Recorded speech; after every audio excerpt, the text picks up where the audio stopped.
and as we tell. If you have a question for tonight's guest, we invite you to call in and join the conversation at 1-855-237-2346. That's 1-855-AF-RADIO. Now, here's Elisa. It is May 29th, 2022, and we are live on Ancient Faith Radio. I'm Elisa Bielatich-Davis, and this is Everyday Orthodox. Christ is risen!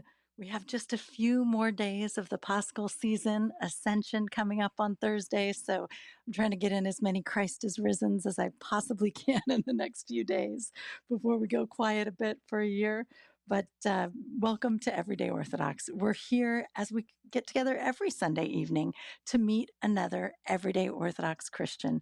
And I just think this is such a wonderful project. It's such a wonderful thing because we Orthodox, we're divided up a bit. You know, we worship in different jurisdictions, sometimes in different languages. And of course, we're all spread out all over the place. So you may not know Orthodox people around the country. And, you actually could even have a neighbor who just goes to a different parish in a different jurisdiction, and you don't even realize that they're Orthodox because we can't tell by looking at each other. So I think it's lovely to get an opportunity to meet another everyday Orthodox Christian and to build some grassroots unity for our wonderful church. But so we are interviewing all sorts of Orthodox people from all walks of life, including people who've immigrated from faraway places or people who grew up in immigrant families, and also a lot of people who've converted to the faith and who've come from all different sorts of places and different ways of thinking. And, I find that people discover the faith in all sorts of different ways. So I think it's always interesting. There's always something new. And of course, tonight we have a very special guest who I think you'll enjoy very much. You are welcome to call in if you have any questions for our guest. The number is 1-855-AF-RADIO. That's 1-855-237-2346. And our wonderful Matushka Trudy is off this weekend as her daughter gets married. And so instead we have John Maddox right here producing the show and taking your calls. So give us a call and you're welcome to join us. So tonight's guest is really, really wonderful. His name is Dr. Frank Papatheofanis, and you may have heard of the University of St. Catherine, which is an Orthodox university in San Diego, California. Well, Frank is actually the founder and president of the university. Now, he studied medicine, science, and theology, and currently his research focuses on interdisciplinary learning and Christian higher education. And so we'll be talking about that, about his studies and all of his thoughts on these things. And also, we'll hear about what made him decide to found an Orthodox university, and he'll tell us all about St. Catherine's. And if you have any young people coming up who are looking to go to university, I suggest you grab them and have them come listen a bit too. I'm a big fan of St. Catherine's. It's really, really neat. And it's in San Diego. And, so many of our Orthodox institutions, the seminaries and everything are always back east. So it's so beautiful to have something on the West Coast as well. And it's special. It's really different from the other Orthodox schools out there. And of course, very different from schools that aren't Orthodox at all. And so I think this will be a great conversation. So without any further ado, Frank, welcome to the program. Christ is risen, Elisa. Truly, he is risen. Right? Just a few more days. Giving you one more. Yeah, thank you. Thank you for having me. It's a delight to have you. I'm excited.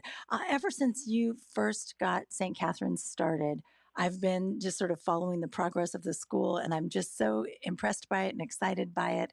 So I'm excited to have an opportunity to talk to you. But before we get to the university, let's start at the beginning. Where were you born? How does your story start? Sure. So I was born in Chicago. I'm the son of Greek immigrants. And not only my parents, but also my grandparents actually were the first to arrive.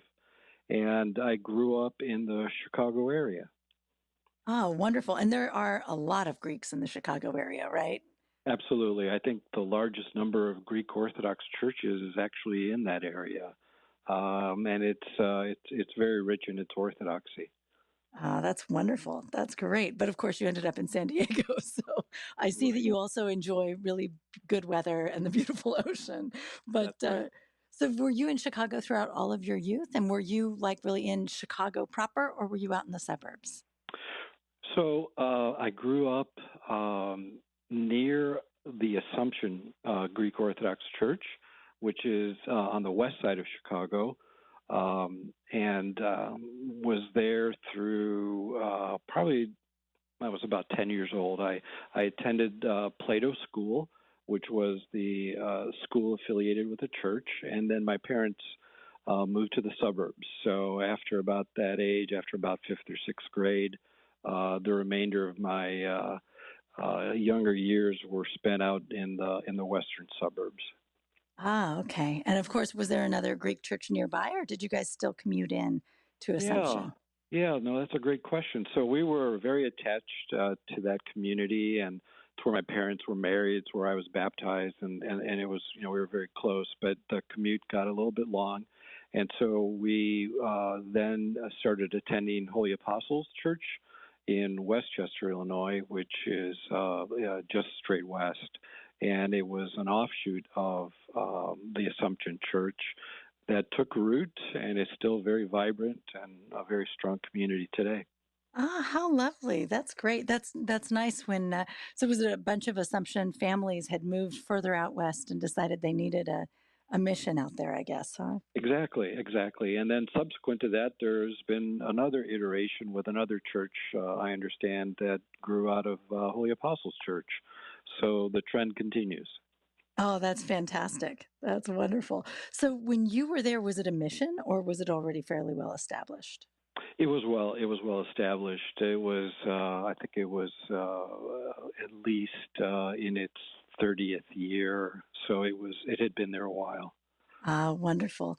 And so were you like, in sort of the typical activities like Greek dancing and Goya and all these sorts of things?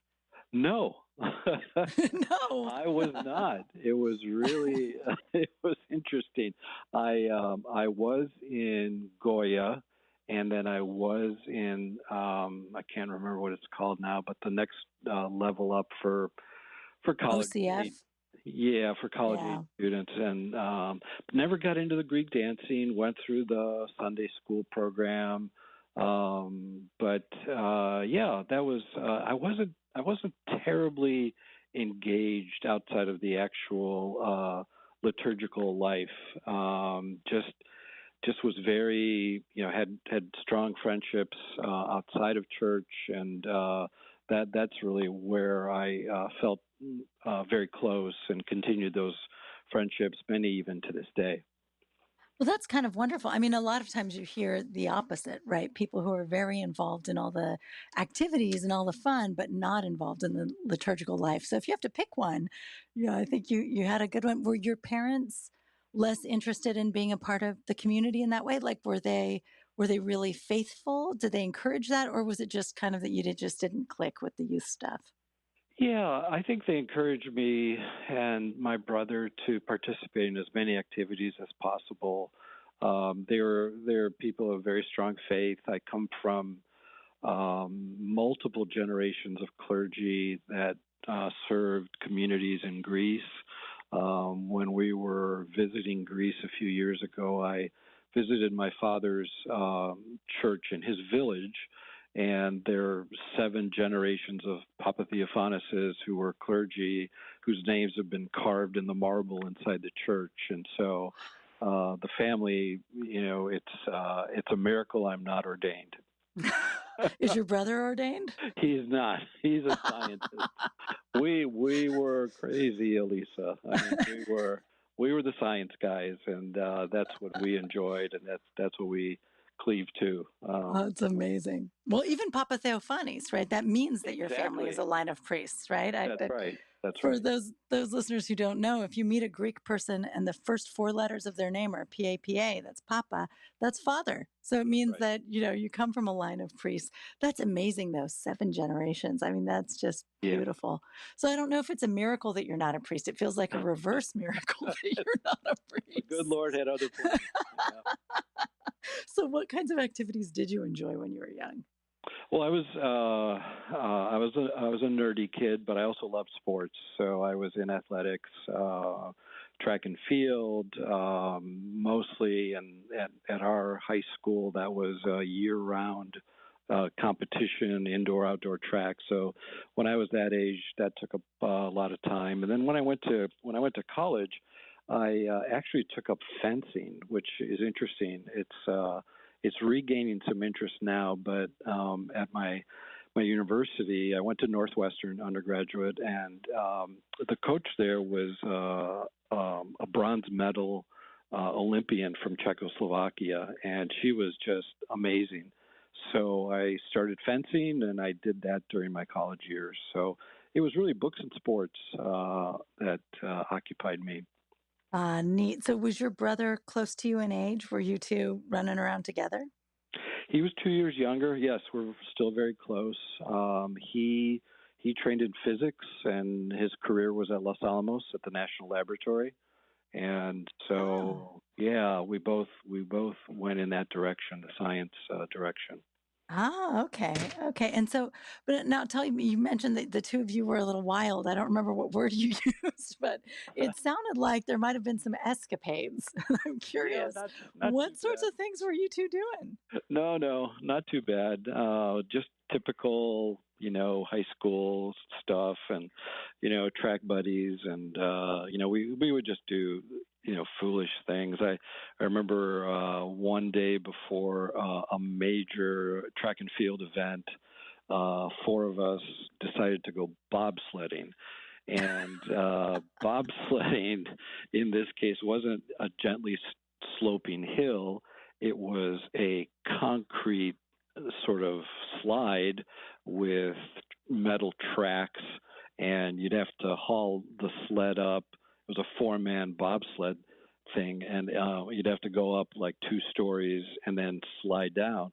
Well, we did that for about 6 hours before the track meet, and we all put in our worst performances of the season, and the coaches were very angry with us. So nothing really getting into bad trouble, but just goofy stuff. Just goofy, just not thinking it through. Not thinking.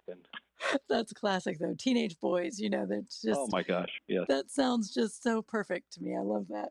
But all right. So you went to Northwestern. What made you decide to go to North? Did you want to stay close to home primarily, or was it just such a good school that it was kind of your dream school? Or Yeah, it was a good school, and I looked far and wide as far as where to go to school, and actually that's when the seed was planted to start the University of St. Catherine.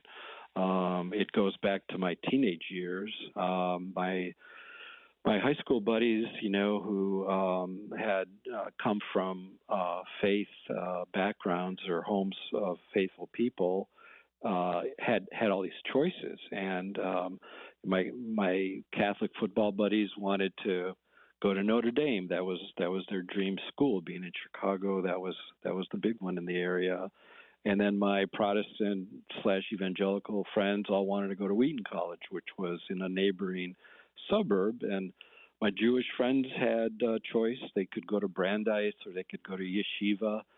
And then I had me, and I wanted to explore what our Orthodox universities were, and I came up short. I mean, there weren't Orthodox universities. At the time, there was Hellenic College, which was attached to Holy Cross, and I did not feel a calling to the clergy. And the way that it was presented was that it was an ecclesial college, and it was really primarily the feeder school into the theology programs, and they didn't have any sciences, and I was deeply interested in that area. And so as an Orthodox 17 or 18-year-old, it was really when the seed was planted that someday, good Lord, if I can do something to change this. We have this rich, amazing theological tradition, and America should hear about it. We've been here for a long time, and the faith came here a long time ago, and why don't we have this? And that's kind of what started the journey to USK. I got it. I love that. I love that very much. Okay, so you ended up though at Northwestern, Yes. and were you planning to be a doctor? Is that sort of the path you were on, or what were you thinking you were going to do? Yeah, so I went back and forth between medicine and the hard natural sciences. And so I went through and then went to graduate school and got my PhD in biochemistry, and then decided to go to medical school and enter into a clinical path. So I knew I kind of wanted to do both of those trajectories, but as you can imagine, it's a lot of years in school, and that was always sort of in the back of my mind. Do I really want to do this? But the research that I was interested in required a strong clinical background as well as a strong benchtop hard science background. Wow. But that really is a lot of years of school. So how many It, years so you did 4 years of undergrad and then you yes, did the PhD. How many years did that take you? took me 4. Okay. And so then at that point you're like, all right, let's Yep. start medical school. I mean, you got to take a deep breath to do that. Well, it That's a did, big and step. yeah, and folks maybe in the audience who are in the sciences especially know that when you get a PhD in one of the sciences, especially in the health-related areas, the biological and even chemistry and physics and so forth, folks tend to then do a postdoctoral fellowship, which is further training but with added independence. And that's how one begins to build a portfolio of publications and interests. And after doing 1 or 2 or 3 of these postdoctoral fellowships, which can last from a year to 2 years, then you're ready to enter the job market and look for a job. And so I thought to myself, well, med school's 4 years. I could spend 4 years doing postdocs, or I could just go and get my medical degree. And that's what I did instead. So Okay. yeah, Okay. it was just sort of thinking it through from a practical level, and then also recognizing that with a medical degree as well as a doctorate, there were many more opportunities to pursue a career. Okay. Well, that makes sense that it wasn't exactly go out into the world or start over again, but it was really you were facing more school regardless. So I that, really was. If I wanted to stay in that research path. okay. And so all of these years in school, personally, what were you like? Were you living in an apartment with friends? Were you still living at home? What was Yeah. going on with you outside of school during all those years? Yeah, so I was living in apartments and was in Chicago. I completed Northwestern. Lived in the dorms. Then Illinois. Lived at home for a little while, but then lived in apartments.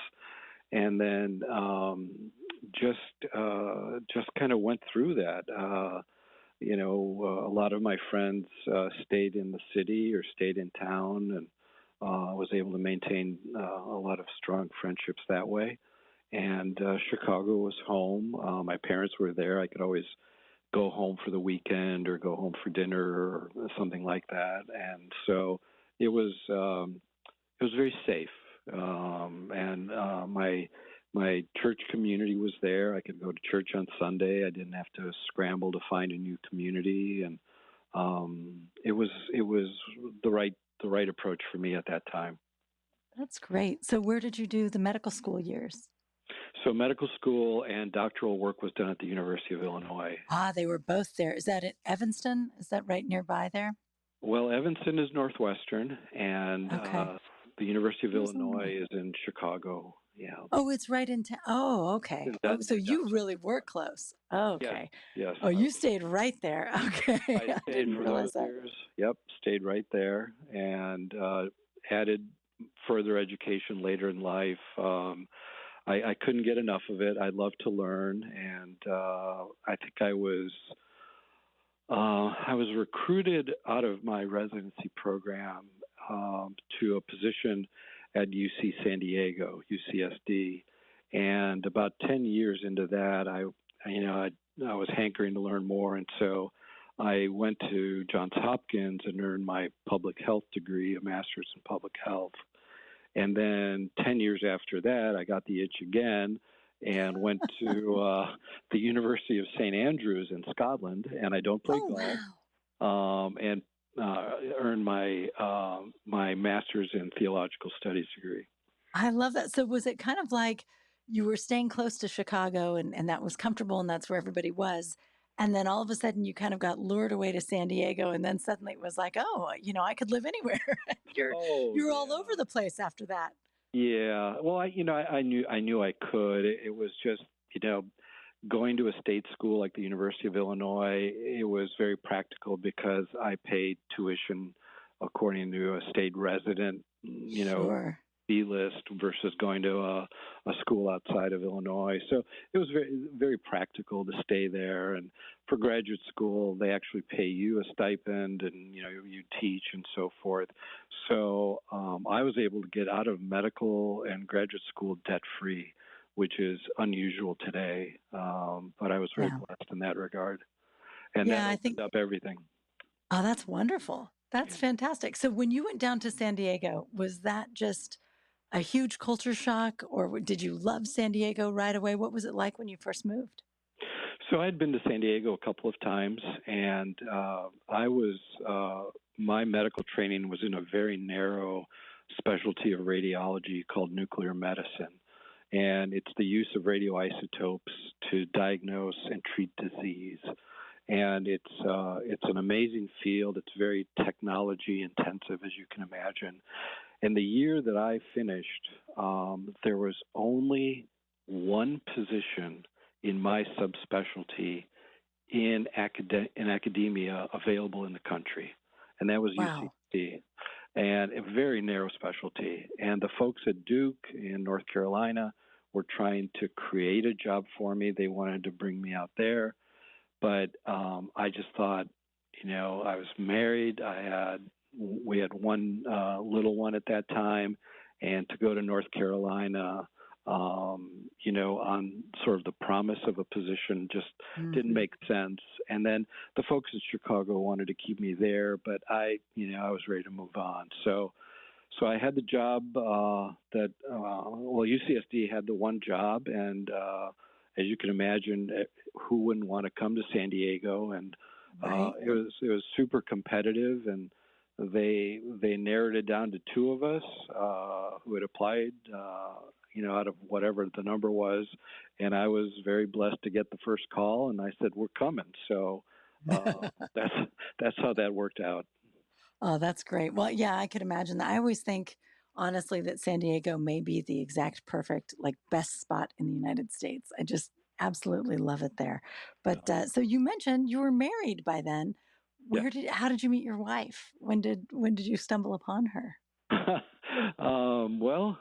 Julie and I met in a place called Oregon, Illinois, at a meeting of um, it was called at the time the Christian Medical Society, and now it's called the Christian Medical and Dental Society.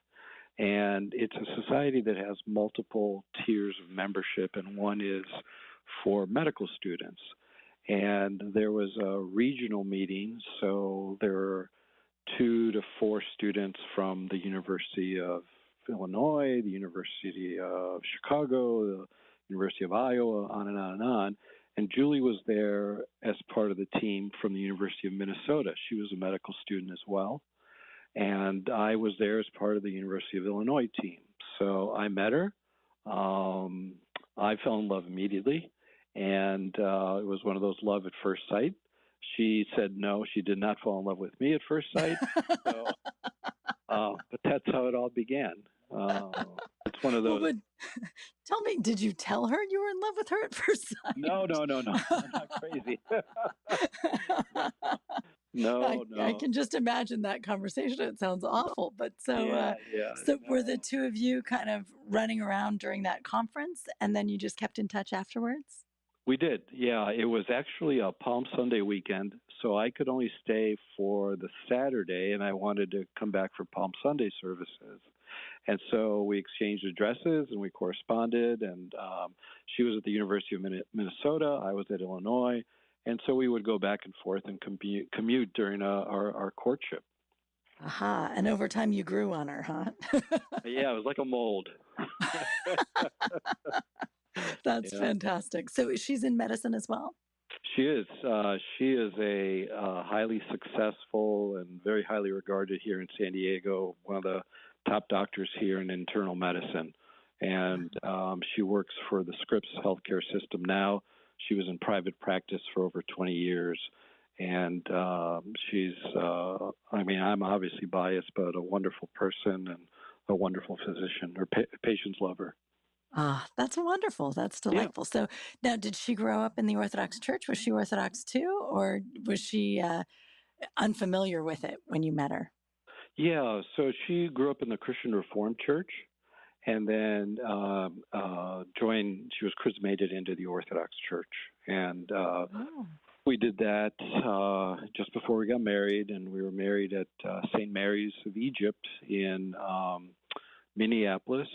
Father Anthony Conieris was Wow. the person who officiated, and we got to know him a little bit. Oh, that's wonderful. Yeah, That's yeah. So fantastic. there's a little history there. Well, that's beautiful. Was it hard for her when she first got used to Orthodoxy, or did it appeal to her from the start? Because it's a big change from Christian Reform. It is, and it's interesting. She'll always say that what really impressed her about Orthodoxy was what she read.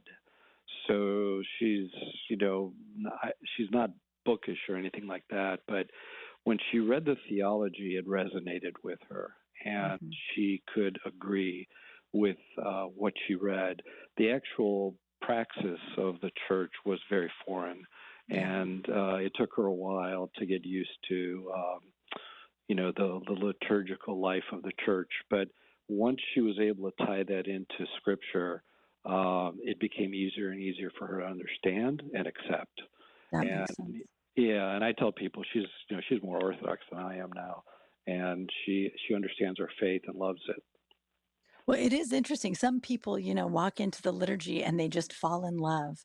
And then others of us, I'm more like your wife, right? I'm like, on paper, this is all great. And I'm right behind it, but I'm walking in and going, gosh, this is so foreign. It's so different. And I can't figure out how to climb into it. So for a lot of us, it takes a little while. But, I often find that very frequently when someone converts and then marries an Orthodox person, it's often the person who converted who is, as you say, more Orthodox because they've considered it so deeply and they've thought about it so much, and it just there's something about that process. But it's wonderful. Right. That's fantastic. And they've also made a sacrifice, and her family was supportive. Her sister actually became Orthodox as well, but that's not the case with a lot of families, and I think that makes it very hard for folks who are new to Orthodoxy. And I think, too, in a way, I almost would say I became new to Orthodoxy when we moved to California. The churches we attended in Chicago were the liturgy was mostly in Greek, probably 75 or 80%. And then we started attending an Antiochian church here, where the service was all in English. And for the first time in my life, I actually understood all of the words, and I understood most of what they were saying, what they meant, and it was like coming back to Orthodoxy for the first time. Wow, that's amazing. Yeah. Because I'm sure the liturgy had been so familiar to you and so beautiful to you. Did it surprise you that it was so different to be worshiping in English? It did, and it took me about 2 years to get over the emotional attachment I had to the Greek and the hymns and everything I had grown up with. But when I read about the value of worshiping in the language, the mother tongue of the nation that it's occurring in, it's a no-brainer. I mean, how could you worship in a language you don't understand? And even though you heard it your whole life and you grew up in it, I don't know. It's completely different to hear it in your mother tongue, and that's why I tell folks it was sort of almost a first discovery of liturgy for me. Well, and it is really interesting because, as you mentioned, right, that you still had this period of kind of mourning and of missing the sounds that you were used to, the words that you were used to, even though in retrospect. So it's funny because it's not like an instant thing where you walked into the Antiochian church and you heard it all in English and were like, oh, this is so much better. Like it takes a while. And then eventually you appreciate, oh, it is really good to know what these words mean. But Absolutely. it's interesting how much emotion and how much just comfort and familiarity is tied to it. And of course, we have so many communities that you have this slow transition where at first everyone in the community speaks this other language. And then over time, the kids and the grandkids speak more and more English. It's a process. It's a very It is. interesting, I think, sort of growth process for us as Orthodox Christians in the United States. It's sort of amazing. But Yes. well, excellent. Well, we're going to take a very short break. And I want to remind our callers, you're welcome to, if you have any questions, give us a call at 1-855-AF Radio. That's 1-855-237-2346. And we will be right back with Dr. Frank Papatheofanis, and we will be talking all about the University of St. Catherine's. So join us in just a moment. Everyday Orthodox with Elisa Bielatich-Davis will be back in a moment. Give Elisa and her guest a call at 855-237-2346. That's 855-AF-RADIO.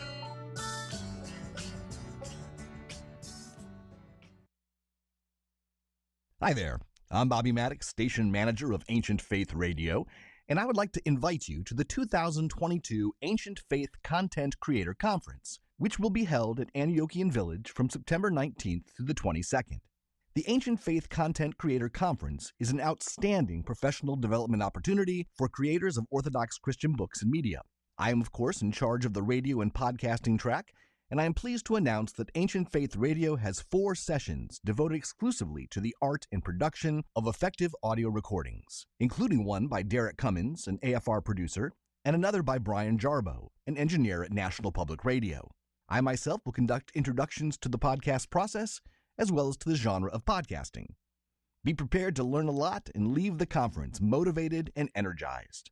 Hope to see you there. Register at store.ancientfaith.com/content-creator-conference-2022. That's store.ancientfaith.com/content-creator-conference-2022. We're back with Everyday Orthodox with Elisa Bielatich-Davis. Do you have a question for Elisa and today's guest?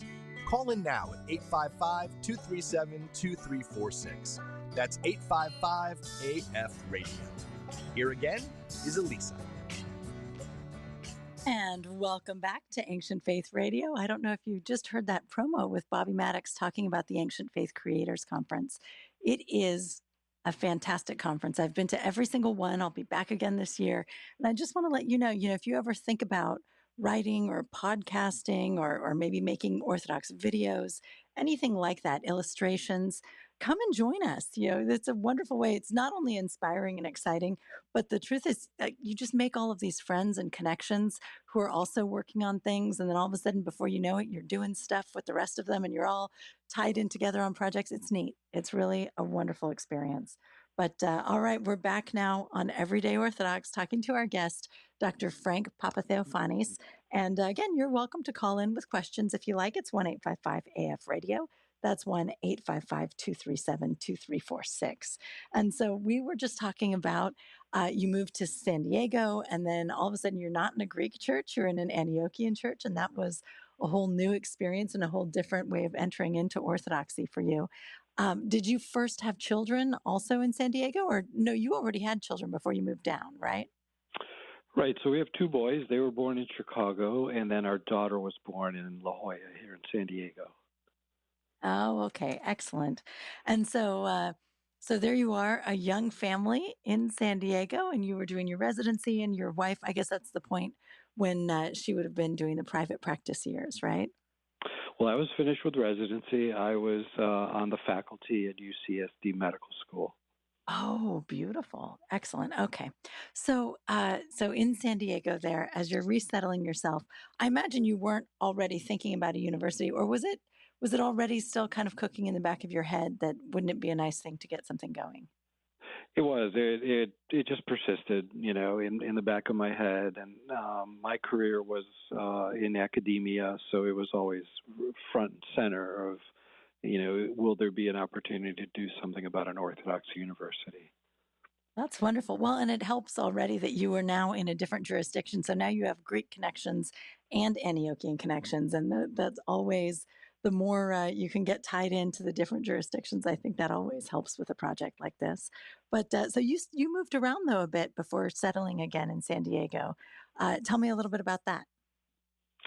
Well, no, it was a straight shot actually, from San Diego or from Chicago to San Diego. Hmm. The other studies I did over the years were later while I was in San Diego, and these were opportunities to earn degrees by distance education. So when I Okay, so you studied, didn't leave.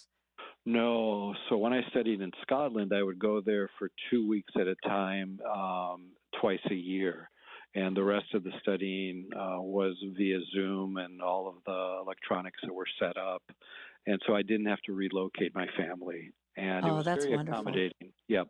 Yeah, it was great. Yeah, that's great with kids. Well, and it's also, I mean, even as wonderful as Scotland is, or many other places, it's hard to leave San Diego once you're there. It's a wonderful Oh, yeah. place. Yeah. It's hard to leave and then come back. And I was on the faculty, so it was 2 years away was not an option. But it all worked out. Oh, that's beautiful. So at what point were you able to get started with the university and how did that take shape? Yeah, that's a great question. So there's no workbook or how-to manual on how to start a Right. university, and you're kind of on your own. And I read a lot of history about how great universities were founded, like the University of Chicago, Brandeis, the Claremont colleges more recently, and so forth. And they were also different.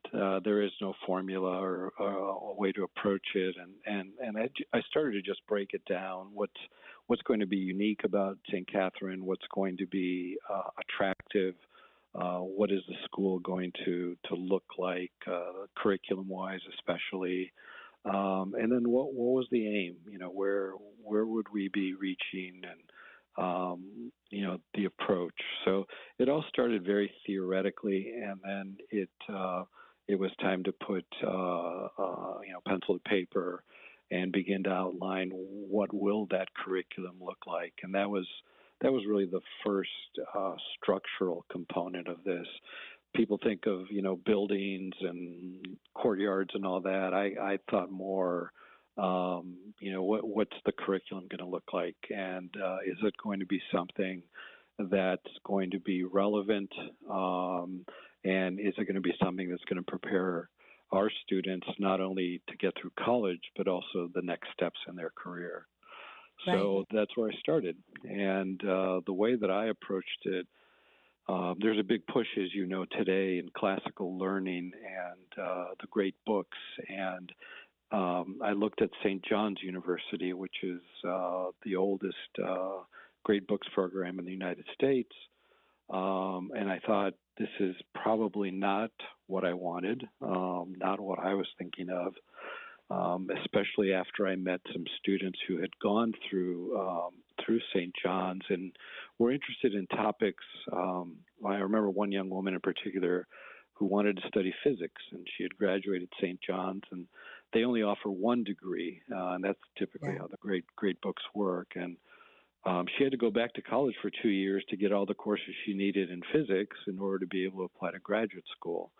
And so I thought that model is just too rigid for what I envision, because I'm hoping, it's always my hope that they continue in their education and go to graduate schools or professional schools and do so after 4 years of undergraduate, not having to take a fifth or sixth year. But I knew that the fundamentals, the basics, were tied to the classical books and the classical learning. But there had to be an update. There had to be a relevance that was clear to students today. And not all students understand those connections. They can appreciate Milton after you explain it to them, but they're not going to pick Milton up necessarily and start reading and trying to put the pieces together, and that goes on down the line. So instead of doing that, what I tried to do was create a curriculum where we start with the ancient Greek thinkers and the philosophers, and we read in the original books, but also tie it into modern and contemporary scholarship that feeds on those original thinkers and the principles that they develop. And then the second semester goes along historically to the next period until we finally get to the seventh semester, which is called the American Experiment. And that's the semester where we bring everything together and we explore using contemporary and classical texts what it means to be a nation, what is the United States, what brought us all together from these very disparate backgrounds, and what is this that has come out of all of that effort all of these years. And what we also do is we have themes that we carry through the 7 semesters. And so the students will take this. It's called the integrated core. They take one semester each semester they're enrolled. And so it's semesters 1 and 2, 3, 4, 5, 6, and then the 7th is the first semester of their senior year.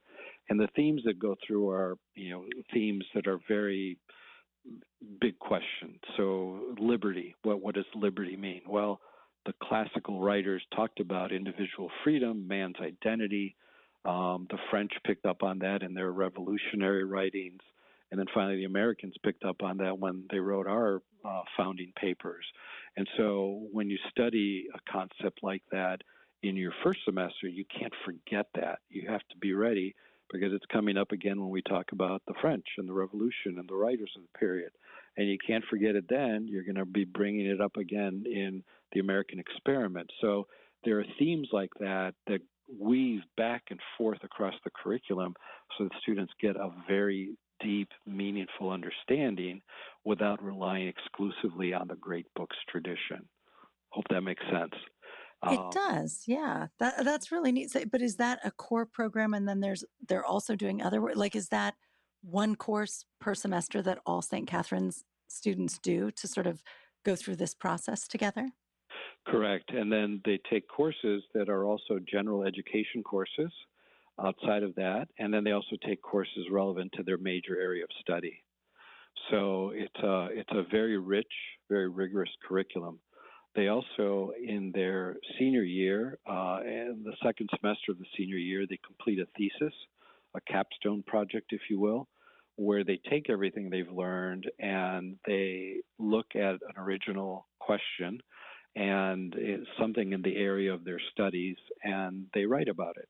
And it may require that they collect data. They may have to put surveys together. They may have to do field studies, collecting samples, original looks or original ways of combining different texts, and so forth. And then we have a day where they all present all of this to the whole university community. And the faculty have a chance to ask them questions. We have people who come in from outside.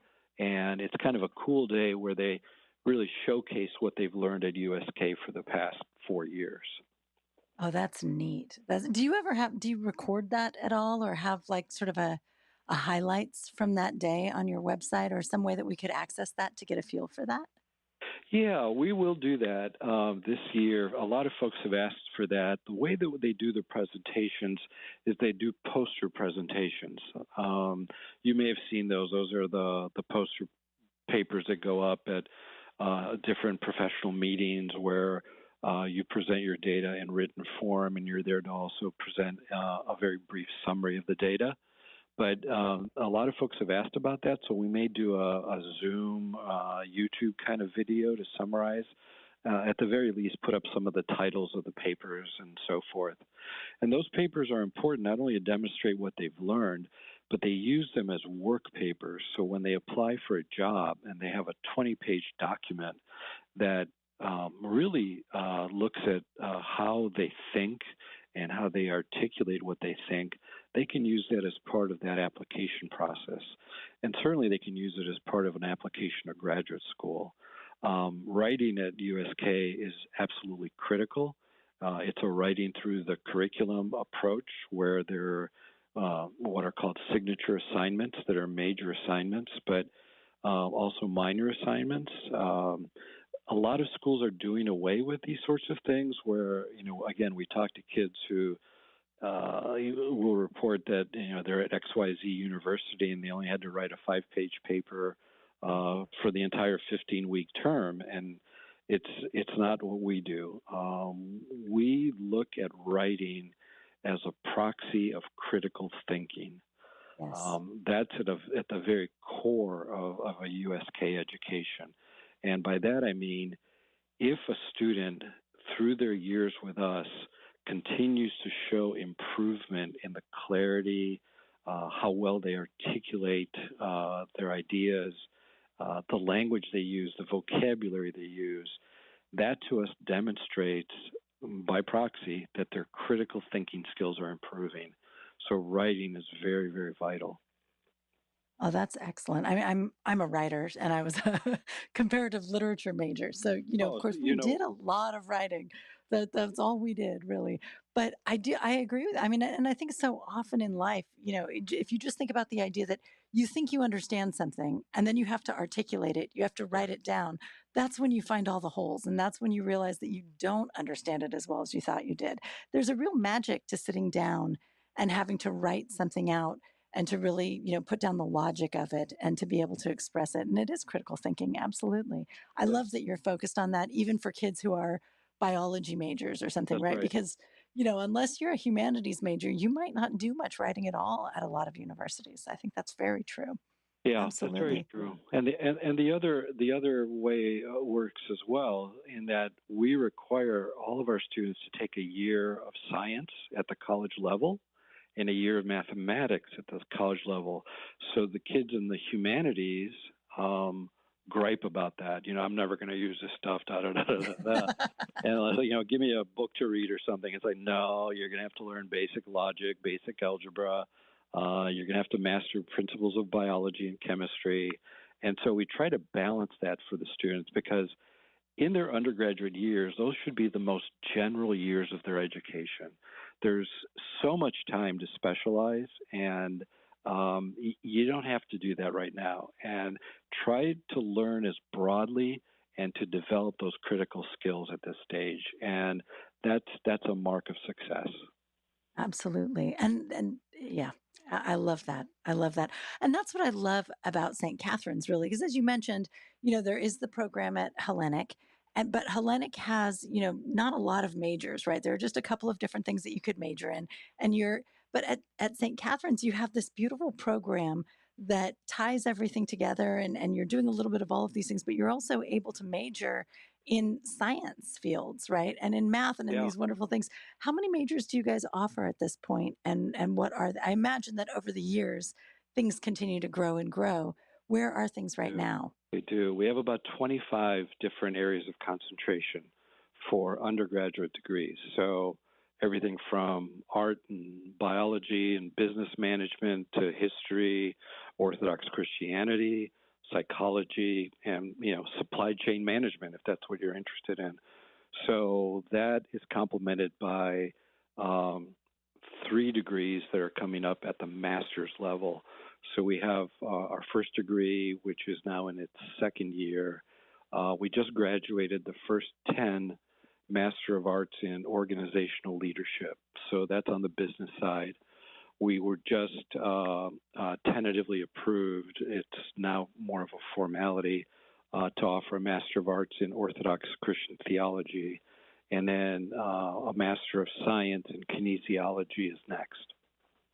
Wow, I didn't realize you had moved into graduate level programs. Congratulations. That's wonderful. That's a huge step. When were the first classes taught at I mean, I'm sure you've been working on St. Catherine's for years, and there's a lot of prep work before the first students walk in the door. When did you first start? Sure. So we're 11 years old. Okay. We just held our 10th commencement. And our first commencement, we graduated 1. And and then last Saturday, we graduated 75. Oh, So, wonderful. Oh, yeah. that's a leap. That's big move. And I'm sure I'm sure sometimes it might feel like it's slow, right, with any project, right? But then you step back and you think, you know what? That's a lot of growth. That's huge. It's pretty remarkable. We were very blessed to go through accreditation very rapidly.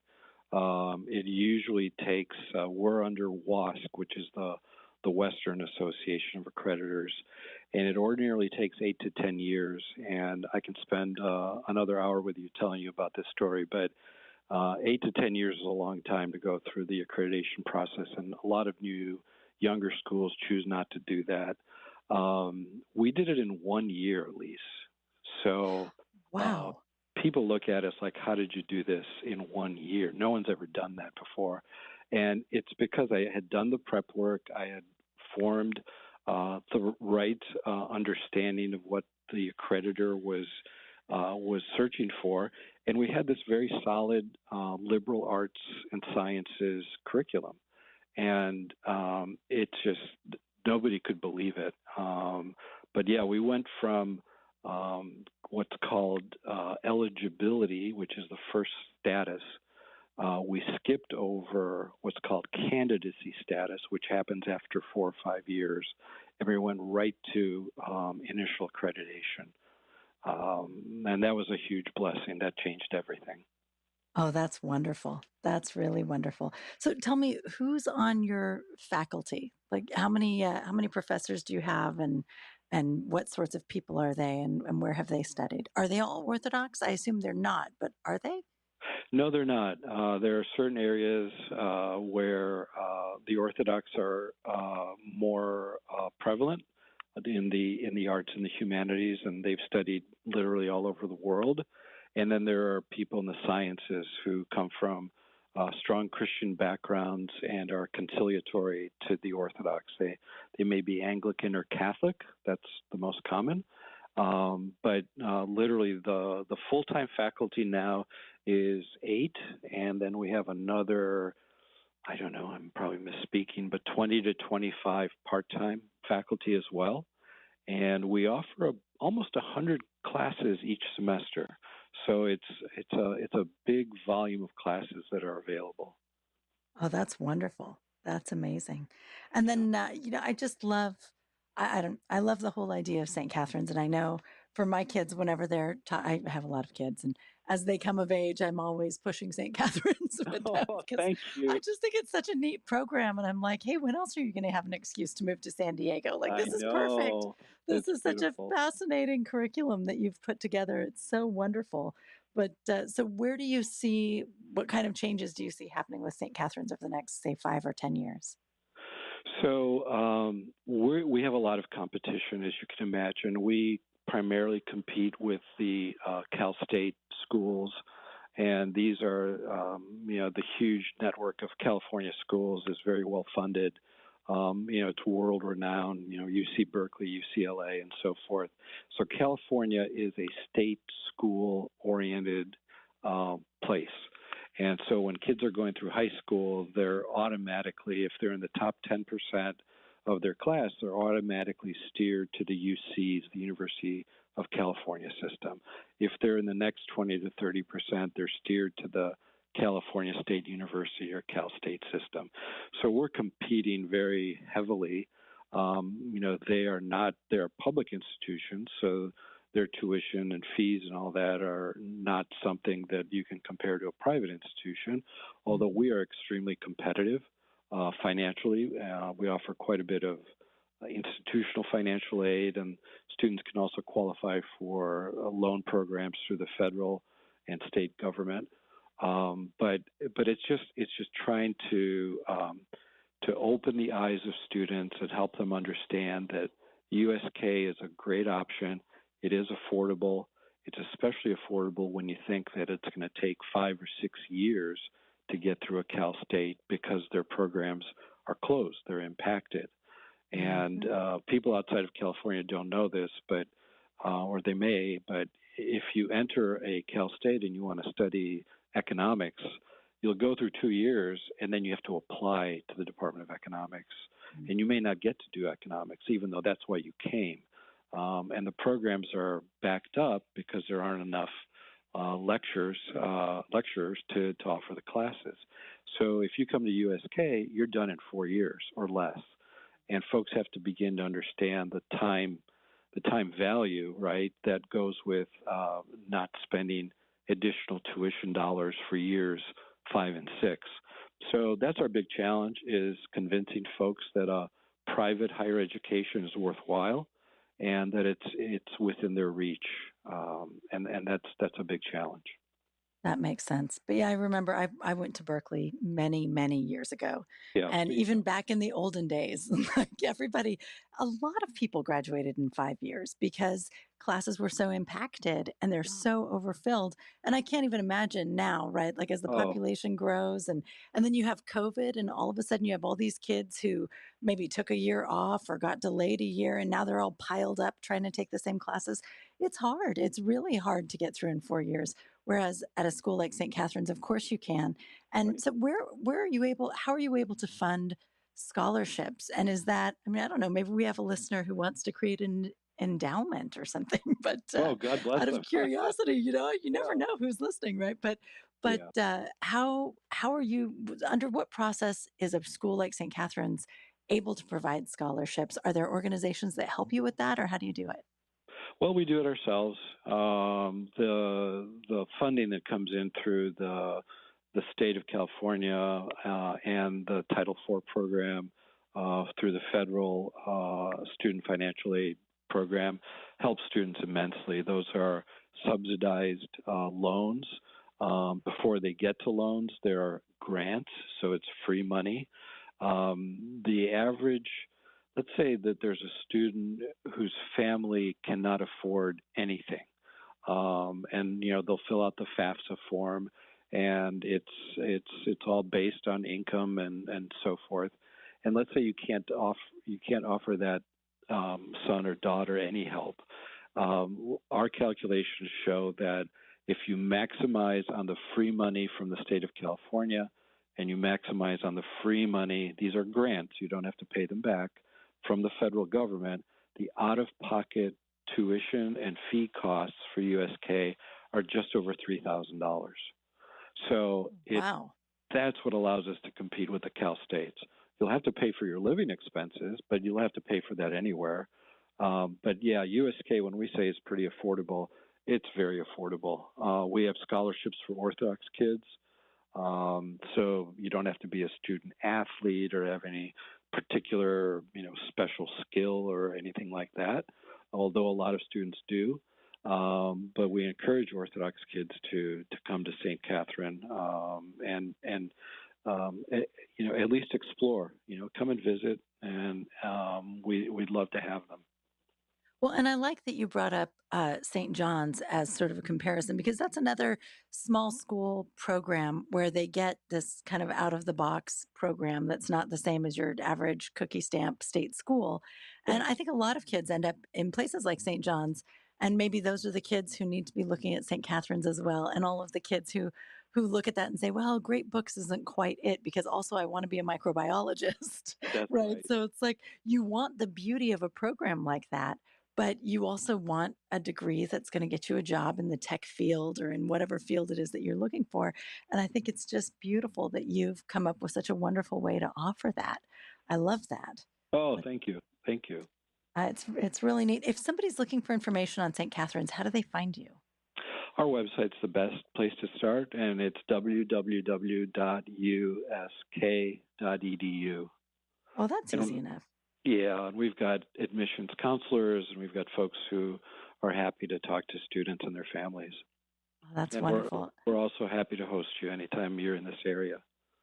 Oh, beautiful. Come down for a tour and check Yeah, the place yeah. out and see it. That's Sit in on fantastic. class. Yep, yep. Well, thank you so much for coming on the program tonight. We so appreciate it. And I hope that some of our listeners will be looking into St. Catherine's because it really is a wonderful school. Thank you so much for your time this evening. Thank you for having me. We appreciate it. And thank you to our listeners for joining us tonight. Come back next Sunday night and meet another everyday Orthodox Christian. Christ is risen. Have a wonderful evening.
time now for Stewardship Calling with your host, Bill Marianis.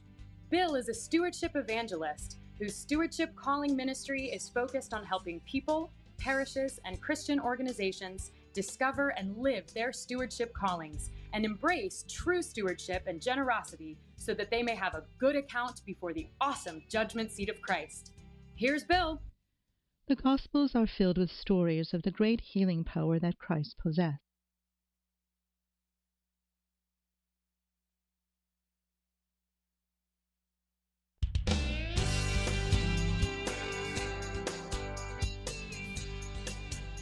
It's time now for Stewardship Calling with your host, Bill Marianis. Bill is a stewardship evangelist whose Stewardship Calling ministry is focused on helping people, parishes, and Christian organizations discover and live their stewardship callings and embrace true stewardship and generosity so that they may have a good account before the awesome judgment seat of Christ. Here's Bill. Christ is risen. Christos anesti. Almasekuam. Christos voskres. Imagine the very first time those words were ever spoken. Imagine the shock. Imagine the disbelief. Imagine the confusion. How in the world could such an otherworldly message be delivered? Well, it would have to be delivered by someone who is otherworldly. And the angel answered and said unto the women, Fear not ye, for I know that ye seek Jesus, which was crucified. He is not here, for he is risen. As he said, Come, see the place where the Lord lay, and go quickly and tell the disciples that he is risen from the dead, and behold, he goeth before you in Galilee. There shall ye see him. Lo, I have told you. Matthew 28, verses 5 through 7.